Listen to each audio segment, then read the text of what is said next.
Right. ఒకసారి మనము చూస్తే నాట్ ఓన్లీ గ్రేటర్ హైదరాబాద్తో పాటుగా అన్ని జిల్లాలలో కూడా ఈ డంపింగ్ యార్డ్ సమస్య అనేది జనాలలో చాలా కనబడతా ఉంది.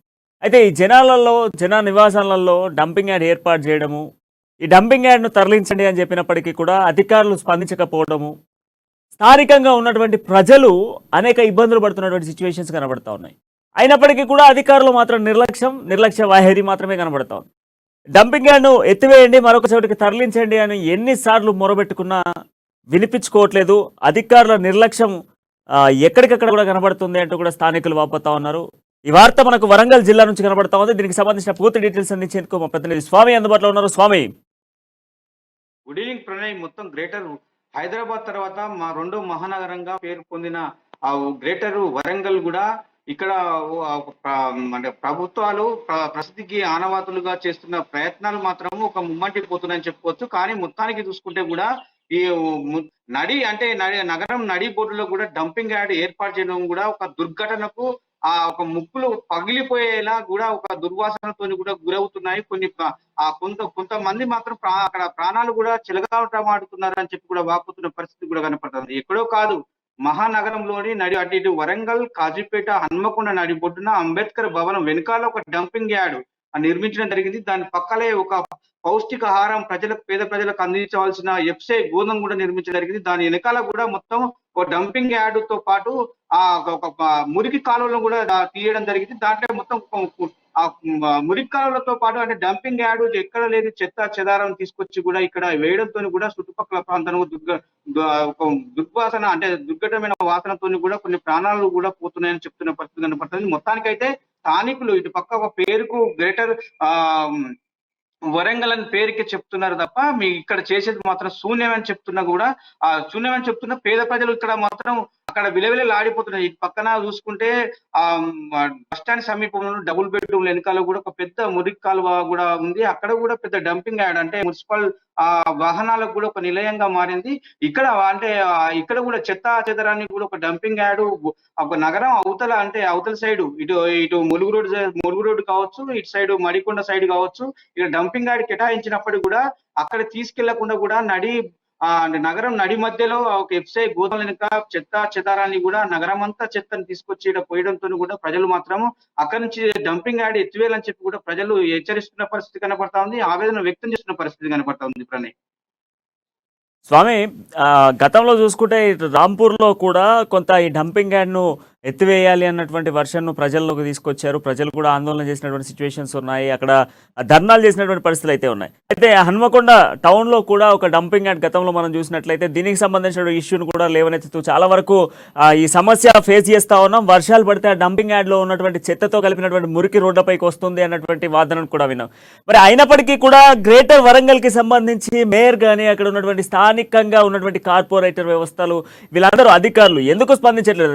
ఎంతో మంది నివాసం ఉండి దాదాపుగా కూడా ఇప్పుడు మనం అనుకున్నట్టుగా గ్రేటర్ హైదరాబాద్ తర్వాత వరంగల్లో దాదాపుగా కూడా 10 లక్షల జనాభా నివసించేటువంటి అవకాశం, అంత జనాభా ఉన్నటువంటి ప్రాంతంలో ఉన్న సిటీ నడిబోర్డున ఈ డంపింగ్ యార్డ్ ఇష్యూను రేజ్ చేస్తా ఉన్నప్పటికీ కూడా ఎందుకు అధికారులు నిర్లక్ష్యం వహిస్తా ఉన్నారు? అంతేకాకుండా స్థానిక ఎమ్మెల్యేలు ఎందుకు పట్టించుకోవట్లేదు?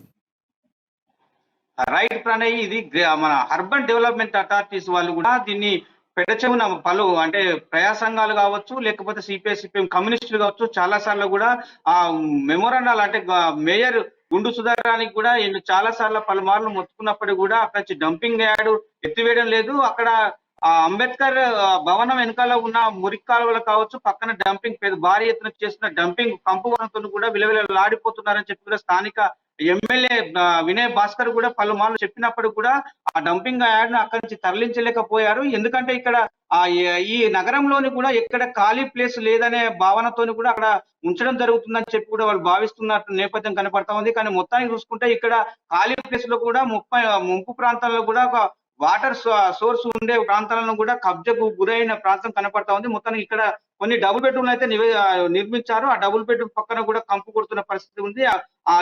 ఇక్కడ నుంచి మొదలుకుంటే అంబేద్కర్ సెంటర్ వరకు కూడా పెద్ద మురికి కాలువ ఉంటుంది. అక్కడ దాని వెడల్పుతో పాటు అంబేద్కర్ భవనం నుంచి మొదలుకుంటే అక్కడ వారు కూడా కార్పొరేటర్ కూడా పట్టించుకునే నాదులో లేడు. ఇక్కడ స్థానిక ఎమ్మెల్యేగా ఇక్కడ బాధ్యతలు నిర్వహిస్తున్నటువంటి మా ప్రభుత్వ చీఫ్ విప్ అయిన దేశ వినయ్ భాస్కర్ కూడా పట్టించుకోలేదు కూడా గుడిసెవాసులతో పాటు కూడా స్థానిక ప్రజలు కూడా చెప్తున్న పరిస్థితి కూడా కనపడతా ఉంది. కానీ మొత్తానికి చూసుకుంటే డంపింగ్ యార్డ్ ఎత్తివేయడంలో అధికారుల నిర్లక్ష్యం అనుకోవచ్చు, ప్రజాప్రతినిధుల జాప్యం కూడా అనుకోవచ్చు ప్రణయ్.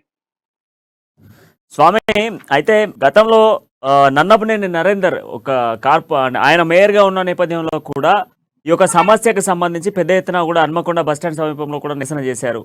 అయితే దాదాపుగా కూడా ఏళ్ళు గడుస్తూ ఉంది, అంటే సుమారుగా కూడా 5 సంవత్సరాలు గడుస్తున్నప్పటికీ కూడా స్థానికంగా ఉన్నటువంటి అంబేద్కర్ భవన్ వెనక ఆ చెత్త అంతా కూడా పేరుకపోవడము, సిటీలో ఉన్నటువంటి పలు ప్రాంతాల నుంచి కూడా ఈ ఒక చెత్త అంతా తీసుకొచ్చి అక్కడ ఒక డంప్ లాగా చేయడం, అక్కడ నుంచి తరలిస్తాము అని చెప్పేసి స్థిరావాసంగా కూడా డంపింగ్ అని అక్కడనే ఫిక్స్ చేయడము.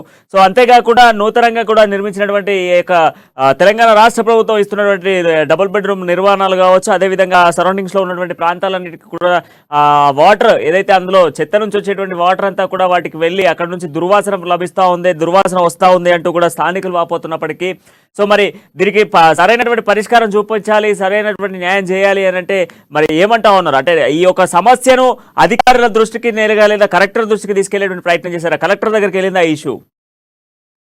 గతంలో కమిషనర్ గా పనిచేసినటువంటి కూడా ఆ ప్రావీణ్యం ఇప్పుడు ప్రస్తుతం కలెక్టర్ గా విధులు నిర్వహిస్తున్న పరిస్థితి కనపడుతుంది. కానీ మొత్తానికి చూసుకుంటే కమిషనర్ గా ఉన్నప్పటికీ కూడా ఆ సమస్యల వలయంలో వరంగల్ మహానగరం కూరుకుపోయింది.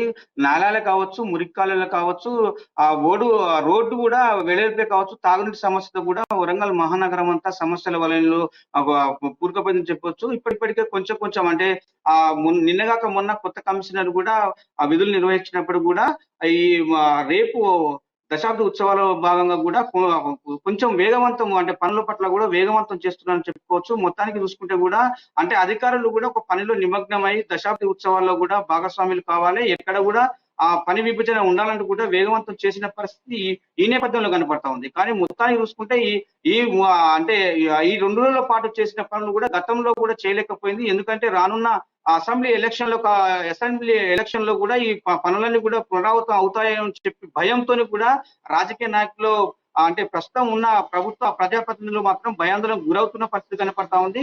ఎందుకంటే ఎక్కడ చూసినా గొంగడి అక్కడే లాగానే ఉంది అని చెప్పి కూడా మహానగరం అంతా సమస్యల వలయంతో కూడా Warangal greater municipal corporation commissioner గా విధులు నిర్వహిస్తున్న వారికి కూడా సమస్యల వలయంగానే మిగిలిందని చెప్పుకోవచ్చు. సమస్యలతో కూడుకున్న వినతి పత్రాలు కూడా నిన్నగాక మనం సమర్పించాలని చెప్పుకోవచ్చు.